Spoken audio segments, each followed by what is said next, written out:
The world came back in fragments, sharp beeps. Sterile air. A dull ache pulsing through my skull.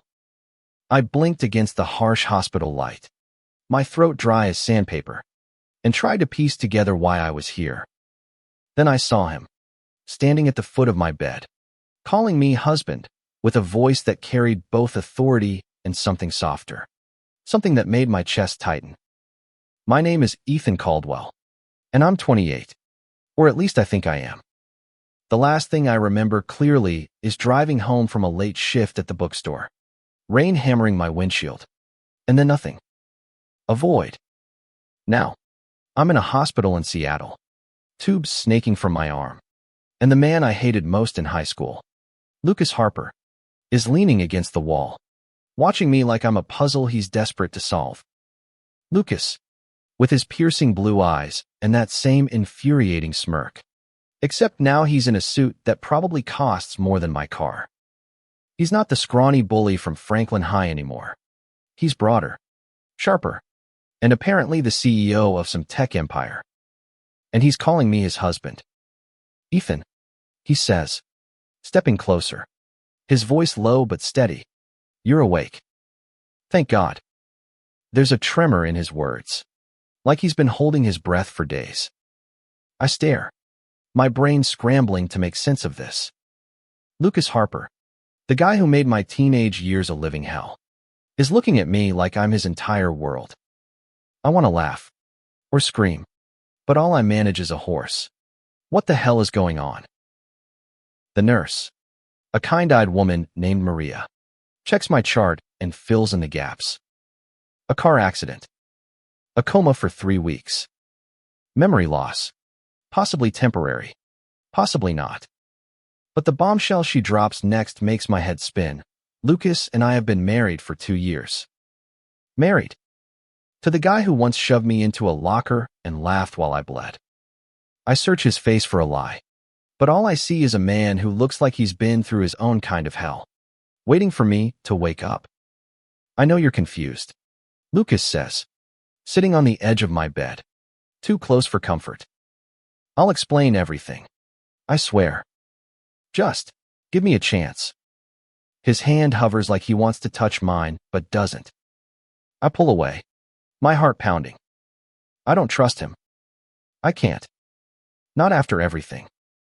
High school was a battlefield, and Lucas was the general of my misery. He was the golden boy quarterback, prom king, untouchable. I was the quiet kid who loved books and kept my head down. But somehow, I was his favorite target. The taunts, the shoves, the whispers about my sexuality that spread like wildfire.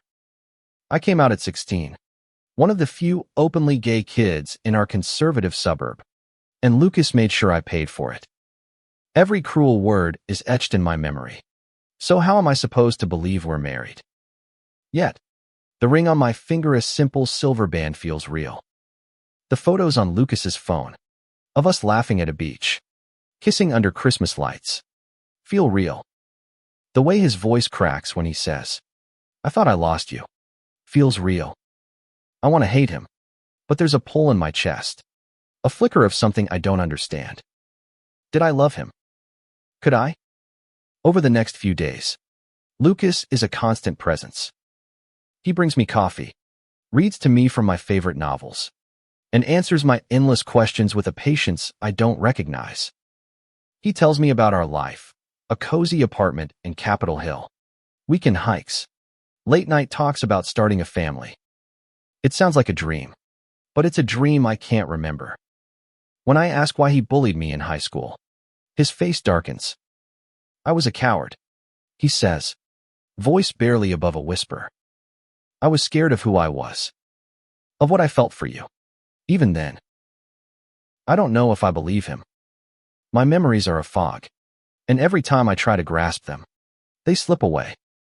But there's one thing I can't ignore, the way my heart races when he's near. Not just from anger, but from something deeper, something that scares me as much as it intrigues me. I need answers not just about the accident, but about us. About how we went from enemies to this. By the time I'm discharged, I'm drowning in questions. Lucas drives me to our apartment, a sleek high-rise with a view of the Puget Sound. Inside, everything feels foreign yet familiar, bookshelves stuffed with my favorite authors. A photo of us on the fridge, my handwriting on a grocery list. I trace the edges of our life, searching for the truth. Lucas watches me, his eyes full of hope and fear, and I realize this is only the beginning. If I'm going to understand who we are, I have to face the past we built and the secrets we might have buried. The apartment smells like cedar and coffee, a warmth that should comfort me but doesn't. Every corner holds a clue to a life I don't remember, a worn leather couch where Lucas says we'd binge-watch old sci-fi movies, a kitchen counter where we'd argue over who made better pancakes. I stand frozen, clutching the discharge papers from the hospital, while Lucas moves with careful precision, setting down his keys, offering me water, trying not to crowd me.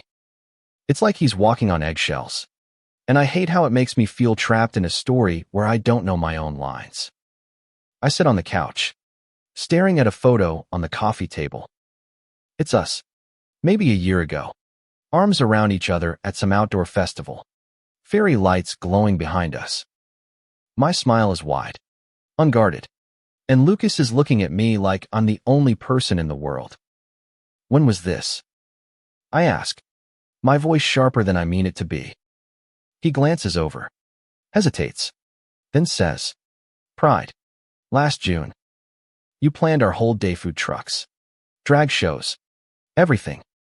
His lips twitch into a small smile, but it fades when he sees my expression. Pride.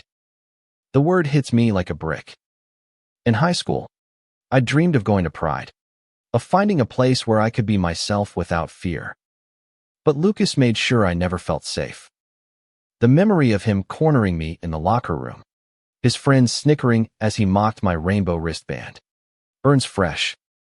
You hated me back then, I say, my voice low, accusing. You made my life hell for being gay. And now you're telling me we went to Pride together, that we're married. Lucas flinches, like I've slapped him. He sits across from me, hands clasped tightly. I didn't hate you, Ethan. I hated myself. His voice is raw, and for the first time, I see cracks in his polished exterior. I was 17, closeted, terrified. My dad'd have kicked me out if he knew. I took it out on you because you were brave in a way I couldn't be. I'm not proud of it. I've spent years trying to make it right. His words hang in the air, heavy with regret. I want to scream that apologies don't erase pain, that his excuses don't change the scars he left. But there's a part of me, small and traitorously curious, that wants to understand. When did it change? I ask. When did we go from that to this? I gesture at the photo, at the apartment, at the impossible reality of us. He leans back, exhaling slowly. College. I went to UCLA. You were at UW. I came out my sophomore year, started therapy, started unlearning all the toxic crap I grew up with. I reached out to you, apologized. You didn't make it easy. He laughs softly, a sound that stirs something in me, like a half-remembered song. But you gave me a chance. We started talking, then meeting up. It took time, Ethan. A lot of time. I don't know what to say. My head aches, not just from the accident, but from the weight of this story. I stand, needing space, and wander to the bookshelf. My fingers brush a worn copy of The Great Gatsby, a post-it note stuck to the cover, to Ethan, my green light. L. My heart stutters.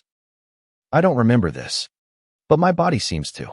The way my chest tightens, the way my hands tremble. That night, I lie in our bed staring at the ceiling while Lucas sleeps on the couch. I can't reconcile the man out there with the boy who hurt me. But the evidence is everywhere, the wedding band, the photos, the way he knows I take my coffee with 2 sugars. I drift into uneasy sleep, dreaming of rain and headlights and a voice calling my name. The next morning, I find a journal in the nightstand, my handwriting filling the pages. It's a record of our life dates, fights, moments of joy.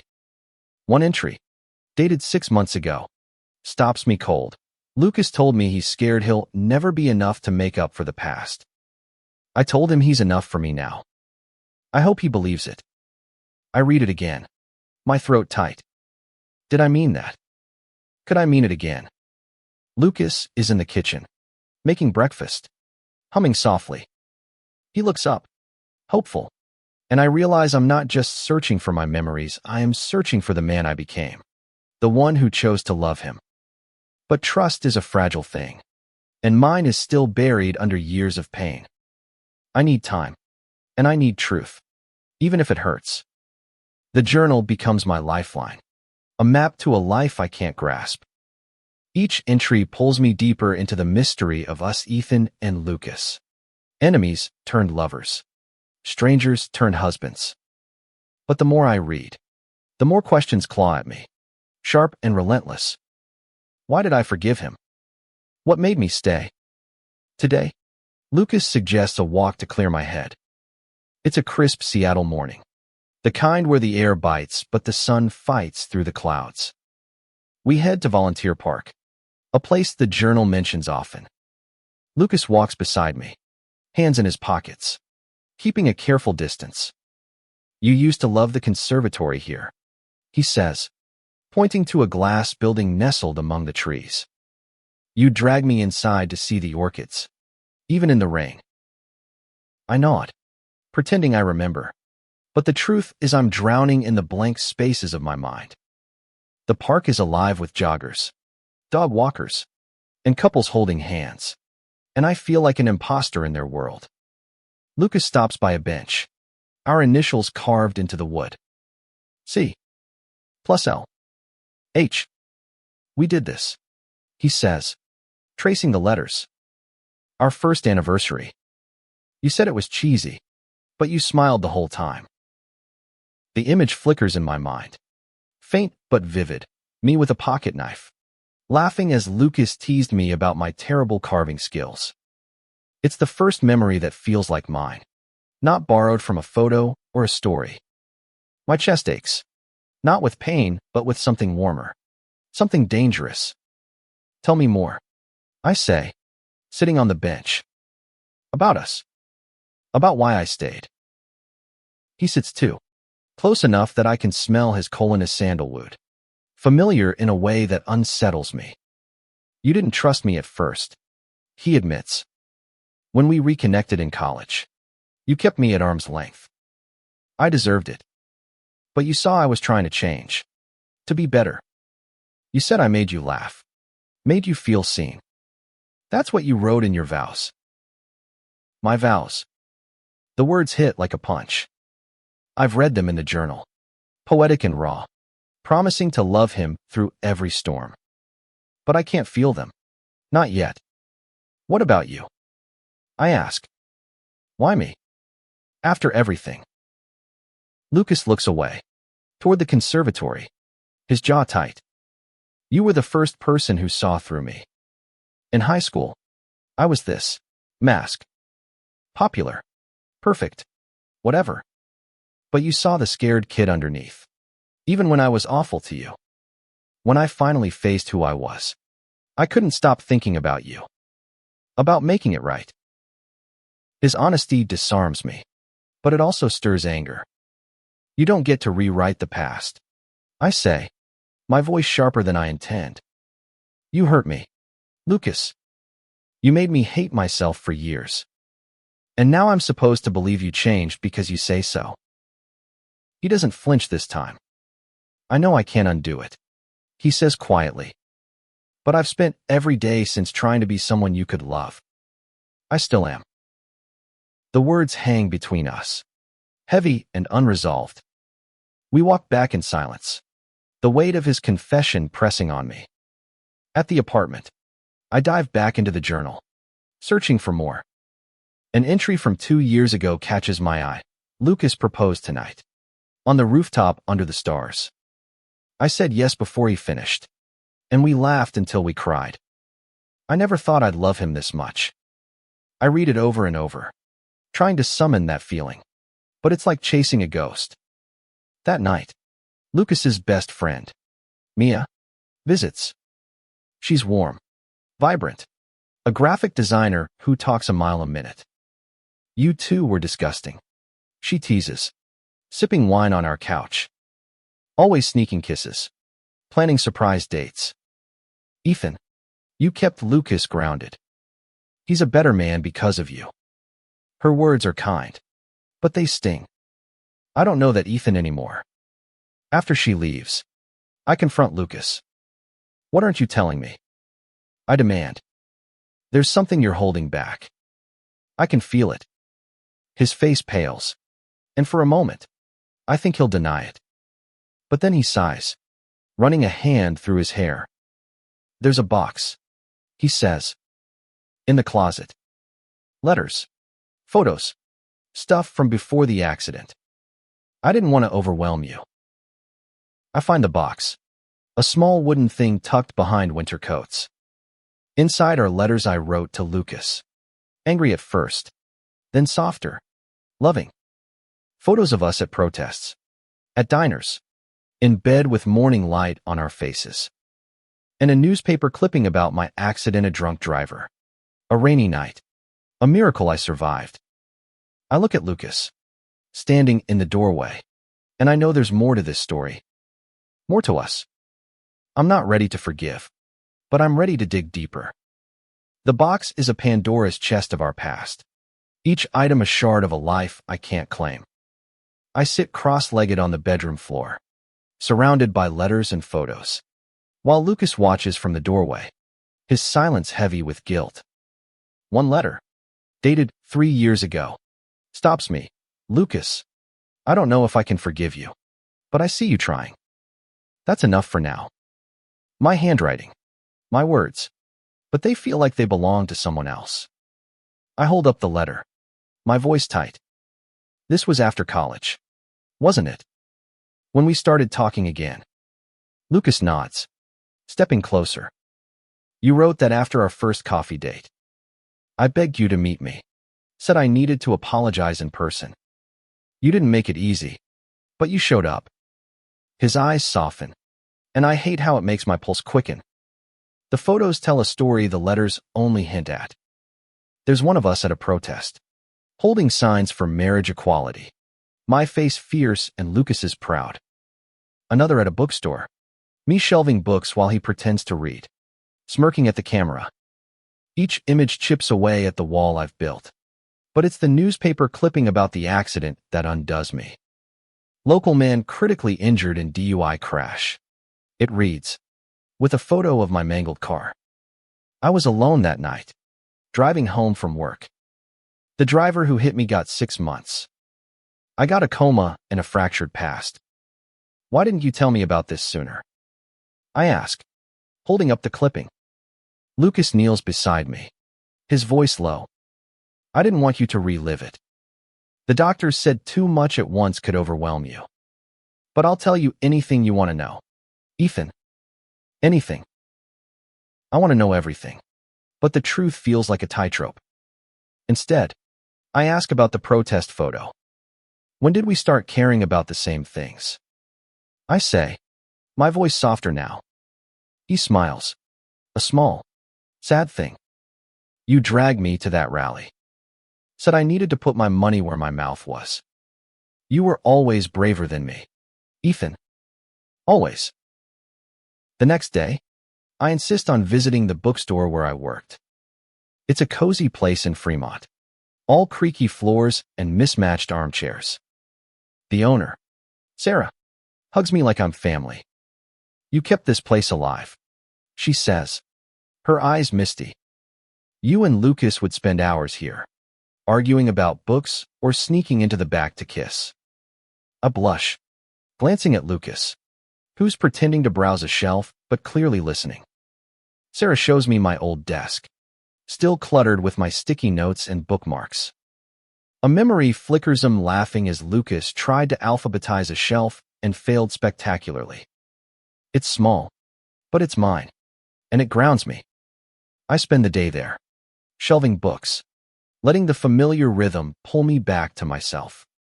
Lucas stays, too, working on his laptop, stealing glances at me. For the first time, I don't mind. That night, we cooked dinner together, a simple pasta dish from the journal's recipes. Lucas moves around the kitchen with ease, chopping garlic while telling me about our first cooking disaster: burnt lasagna and a smoke alarm that wouldn't quit. I laugh, surprising myself, and for a moment, it's easy to imagine us like this, happy and unguarded.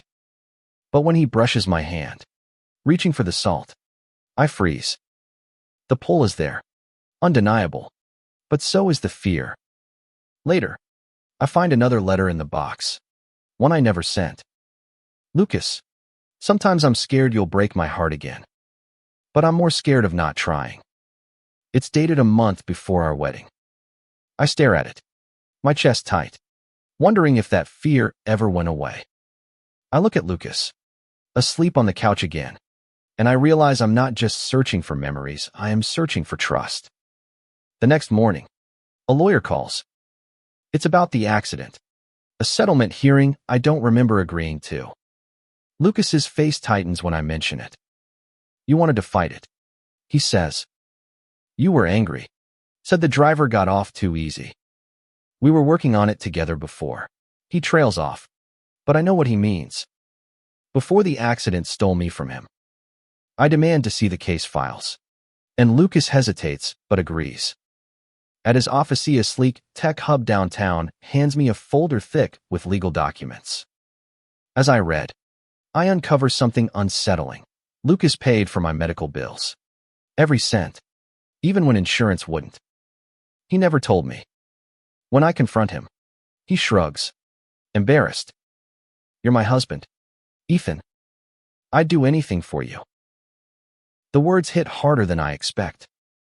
I'm starting to see the man he's become, but the past still looms, a shadow I can't outrun. I need to know more, not just about us, but about the accident, and why it feels like there's a piece of this puzzle still missing. The legal documents are a labyrinth, dense with jargon and dates that mean nothing to my fractured memory.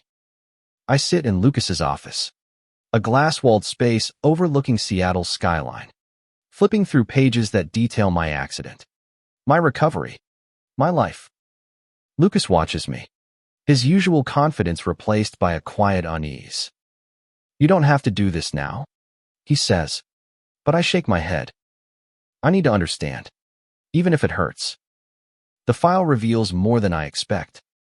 The driver, a man named Robert Klein, was 42, drunk, and speeding when he ran a red light and hit my car. I was in surgery for 6 hours. My left leg shattered, my skull fractured. Lucas was there every day.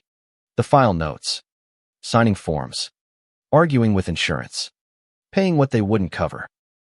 There's a photo of my car, a crumpled heap of metal, and my stomach twists. How did I survive that? But there's something else. A deposition Lucas gave, dated a week after the accident. He describes me as the love of my life, his voice breaking on the page. I glance at him, hunched over his desk, pretending to work. You said this to a lawyer? I ask, holding up the page. He looks up, startled, then nods. I meant it, he says simply. I still do. I want to believe him, but doubt is a stubborn thing. I keep reading, and a detail catches my eye. Klein's lawyer argued the crash was partly my fault, claiming I was distracted. The claim was dismissed, but it gnaws at me. Was I? I don't remember that night, but the idea that I might share blame feels like a betrayal of my own story. I ask Lucas, and he hesitates, just a second too long. You weren't at fault, he says firmly. Klein was drunk. End of story. His certainty doesn't comfort me. I push the file aside and ask to see my phone, hoping it holds answers. Lucas hands it over, unlocked, and I scroll through texts, emails, photos. There's a message from me to Lucas. Sent hours before the accident, late shift again. Miss you. Home soon.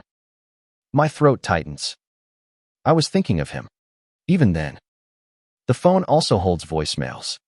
One from my mom. Her voice shaky. Ethan, call me when you wake up. I love you. I haven't seen her since the accident in Portland. Recovering from surgery herself. I call her. And when she answers, she's crying before I say a word. You're okay. She keeps saying. And I realize how close I came to breaking her heart. She tells me about Lucas. How he called her every day. How he flew her up when I was in the ICU. He loves you, Ethan, she says. He's not the boy he was. Her words echo Mia's. Sarah's. The journals. I hang up, overwhelmed, and Lucas suggests we get out of the office. We end up at a diner we used to love. According to him. The waitress, an older woman named, grins when she sees us. The usual. She asks, and I nod, pretending I know what that is. She brings us burgers and milkshakes, and Lucas laughs, saying I always stole his fries. I steal one now, and his smile is so genuine it hurts. Over dinner, I ask about his company, Harper Tech. He talks about it with passion: AI solutions for small businesses, a mission to make tech accessible. But when I ask why he never mentioned paying my medical bills, he shrugs. It wasn't about money. It was about you. I don't know how to respond, so I change the subject, asking about our wedding. His face lights up as he describes it, a small ceremony in a garden, me in a navy suit, him crying through his vows. I try to picture it, but it's like watching someone else's movie. Back home, I dig into the box again, finding a USB drive labeled Our Story. It's a video, shaky footage of us on our honeymoon in Hawaii. I'm laughing, spraying Lucas with ocean water. He's chasing me, both of us carefree. I pause the video, my chest tight. That Ethan loved Lucas fiercely, trusted him completely. I want to be him again, but I'm scared of trusting, scared of losing myself to a man who once broke me. Before bed, I confront Lucas about the deposition, about the distraction claim. His face hardens. It was a lie, he says. Klein's lawyer was grasping. But, he pauses, and my heart sinks. There's something I haven't told you. About that night. His voice cracks, and I know whatever comes next will change everything. Lucas's words hang in the air, a storm waiting to break. We're in the living room, the city lights casting long shadows through the windows. He's sitting on the couch, elbows on his knees, looking like he's carrying the weight of the world. What about that night? I ask, my voice steady despite the dread pooling in my stomach. He takes a deep breath, eyes fixed on the floor. You were on the phone with me, he says finally. Just before the accident. We were arguing. My heart stutters. Arguing. The journal. The photos. The stories, they all painted a perfect love. But this feels like a crack in the facade. What about? I press, needing the truth, no matter how sharp. It was stupid, he says, his voice thick. You were working late. I was stressed about a deal at work. I said something about you prioritizing the bookstore over us. You got mad. Said I didn't get it. Then, you hung up. That was it. He looks up, his eyes glistening. The next call I got was from the hospital. I feel like I've been punched. So I was distracted because of you. The words come out harsher than I mean, but I don't take them back. Lucas flinches, but he doesn't look away. I don't know, he says. I've asked myself that every day since. If I hadn't called, if we hadn't fought, maybe you'd be okay. Maybe you'd remember. The room feels too small, the air too thick. I stand, pacing, trying to process this. Was our marriage perfect? Or was it fragile, built on apologies and promises? I think of the journal, the love in those pages. But now I wonder what it hid. Why didn't you tell me? I demand. You let me think everything was fine, that we were this happy couple with no cracks. I was scared, he admits. Standing now, too. Scared you'd hate me again. Scared you'd leave. I thought if I could help you remember the good parts. The love. He trails off, running a hand through his hair. I'm sorry, Ethan. I should have told you. I want to scream, to throw something, but instead I grab my coat. I need air, I say, heading for the door.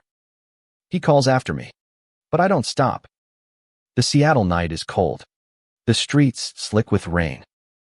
I walk aimlessly, my mind a tangle of anger and grief. I don't remember the fight, but I feel its echo, a betrayal that cuts deeper than the accident itself. I end up at the bookstore, its windows dark but welcoming. Sarah gave me a key before I left, said I could come back anytime. Inside, the smell of paper and ink grounds me. I sit at my old desk, staring at the sticky notes, the bookmarks, the life I built. There's a photo tucked in a drawer and Lucas, laughing in this very store. I trace his face, wondering how we got from there to here. My phone buzzes. It's a text from Lucas. I'm sorry. I'm here when you're ready. I don't reply, but I don't delete it either. Instead, I open the journal again, flipping to an entry from last year. We fought today, but we always find our way back. Lucas is my home, even when it's messy. The words sting, but they also spark something hope. Maybe, or at least the possibility of it. When I get back, Lucas is still awake, sitting in the dark. I thought you weren't coming back, he says, his voice small. I sit beside him, not touching, but close. I needed to think. I say, I'm still angry, but I want to understand. Tell me about the fight. All of it. He does. Slowly. Painfully. It wasn't just about work, it was about us. About fears of drifting apart. About me feeling like his success overshadowed my quieter life. It was raw. Real. The kind of fight couples have when they love hard but live harder. I listen, and for the first time, I see us not as a fairy tale, but as two people who fought for each other, flaws and all. Before bed, I ask him to sleep in our room, not on the couch. It's not forgiveness. Not yet, but it's a step. As I drift off, his breathing steady beside me, I realize I'm not just chasing memories, I am chasing the truth of who we are now, and who we could be. Waking up next to Lucas feels like stepping into someone else's life. His arm is draped over the pillow, his face softened by sleep. And for a moment, I let myself imagine this is normal. But the weight of last night's revelation, the fight, the phone call, the accident sits heavy in my chest. I slip out of bed, needing space to think, and head to the kitchen to make coffee. The routine feels familiar, even if the man behind it doesn't. Today, we're meeting Mia for brunch, a plan Lucas says we made before the accident. I agree, hoping she'll offer more pieces of the puzzle. At the cafe, a sunny spot in Ballard, Mia greets me with a hug that's both warm and careful, like she's afraid I'll break. You look better, she says, studying me. Less like a ghost. I manage a smile, but it feels forced. Lucas orders for Usman cakes for me, eggs for him, and I wonder how he knows my order so well when I barely know myself. Over coffee, Mia fills the silence with stories. She talks about our double dates, our game nights, how I once convinced Lucas to wear a ridiculous Halloween costume, glittery unicorn onesie. I laugh, picturing it, and a memory flickers, Lucas grumbling but smiling as I zipped him into the costume. It's small, but it's mine, and it feels like a victory. Mia notices my expression and squeezes my hand. You're still in there, Ethan, she says. You'll find him. Back home, I dive back into the box, desperate for more. I find a ticket stub from a concert, our first date after college. Lucas says, He tells me how nervous he was, how he almost didn't show up because he thought I'd reject him. But you didn't, he says, sitting beside me. You gave me a chance, and I swore I'd never let you down again. His voice is earnest, but I'm still wrestling with the past, with the boy who hurt me and the man who loves me. That afternoon, we visit the lawyer again. The settlement hearing is tomorrow, and I want to be ready. The lawyer, a sharp woman named Claire, walks me through the details: Klein's sentence, the compensation, the ongoing fight for justice. I learn I was pushing for stricter DUI laws, even before the accident. Lucas was by my side, funding legal fees, rallying support. You were a team, Claire says, and I glance at Lucas, who's looking at me with quiet pride. The hearing is a blur of suits and arguments, but I speak, my voice shaky but firm. I talk about the accident, the coma, the memories I've lost. I don't mention Lucas, but he's there, a steady presence in the back of the room. When it's over, the judge rules in our favor, but it feels hollow. No amount of money can give me back what I've lost. Outside, Lucas takes my hand, and for the first time, I don't pull away. That night, we really talk. I ask about the hard moments, the fights, the doubts. He tells me about our first year of marriage, how we struggled to balance his career and my passion for the bookstore, how we learned to listen, to forgive. We weren't perfect, he says, but we were real. I tell him about my fear, how I'm scared to love someone I can't fully remember. He listens, his eyes never leaving mine. And when I'm done, he says, I'll wait, Ethan, as long as it takes. Before bed, I find a video on my phone, one I haven't watched yet. It's us, dancing in our living room, slow and clumsy, to some soft jazz. I'm laughing, my head on Lucas's shoulder, and he's whispering something I can't hear. I play it again, and a memory surfaces, the warmth of his hands, the safety of his arms. It's not enough to fill the gaps, but it's enough to make me want to try. As I lie in bed, Lucas asleep beside me, I realize I'm not just rebuilding memories, I am rebuilding us. Tomorrow, I'll ask him to take me to the garden where we got married. I need to see it, to feel it. I need to know if I can love him again, not just as the man he is, but as the man I chose. The garden is tucked away in a quiet corner of Seattle, a hidden oasis of roses and ivy. It's early, the morning mist still clinging to the ground, and Lucas leads me to a stone arch where we said our vows. This is it, he says, his voice soft, almost reverent. I stand there, waiting for a memory, but all I feel is the weight of his hope and my uncertainty. I close my eyes, trying to picture it, me in a navy suit, Lucas crying through his vows, our friends cheering. The journal described it vividly: our first dance, my mom's tearful speech, the way Lucas kissed me like no one else existed.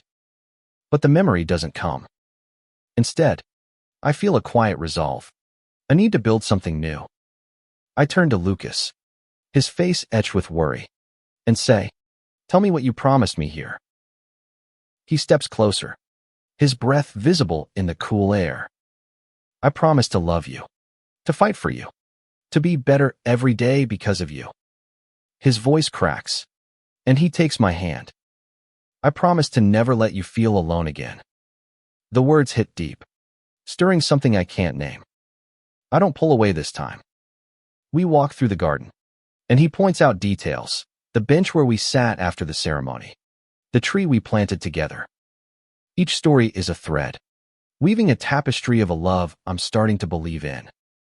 When we reach the tree, small but sturdy, I touch its bark, and a memory sparks us laughing. Dirt on our hands, Lucas teasing me about my terrible gardening skills. It's fleeting, but it's real, and it's enough.